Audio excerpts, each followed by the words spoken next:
Welcome to Yalong Moto. For this video, mag-install tayo ng RNG shock tube or shock cover. Pagka RNG yan, ang tawag sa kanya shock tube, no? So basically, cover lang yan para sa ating mga shock. Meron lang siyang special material which is para medyo elastic na foam. So bago ang lahat, ililinisin muna natin. Tapos after malinis, simulan na natin ang bakbakan kasi medyo mahirap i-install tong sa CB650R kasi medyo mataba yung sa bandang itaas ng shock natin, yung may parting rubber, no? So kailangan nating busisiin at hatakin ng maigi para mag-fit siya ng tuluyan from top to bottom. So yun yung naging challenges ko. Kaya inuna ko muna yung sa ibaba.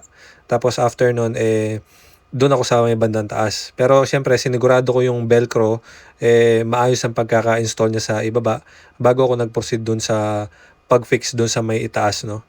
So, ganun ang diskarte. I-fix nyo muna yung sa ibaba, tapos sa taas. Be sure na saradong-sarado yung velcro, kagaya nito. Ayan. So, yung mga cable tie, hindi ko pa ginugupit. So, chinecheck ko muna kung okay na ba talaga, kung akmang-akma na. Kasi ang objective natin dito, masakal natin yung dulo to dulo para walang mapapasukan yung alikabok. Kung meron man, very, very minor na yun.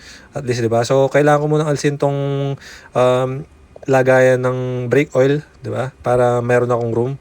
Saka itong clip para sa cable na yan. Kasi medyo masikip, hindi ko siya mahatak dito sa may taas At saka syempre kailangan nating i-cable tie din yan. Kailangan nating ipasok ang ating kamay.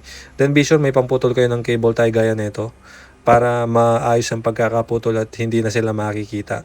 So ayan, kung mapapansin nyo, napakalinis ng pagkakagawa natin.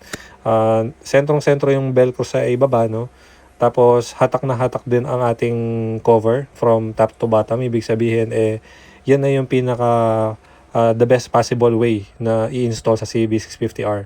So ganyan ang itsura niya, mas parang naging premium ang datingan kahit na stock shock lang yan, di ba? So yun lang naman for this video, very basic ang ating pyesa na to. Maraming salamat. Be sure to subscribe or follow and like this video. Salamat.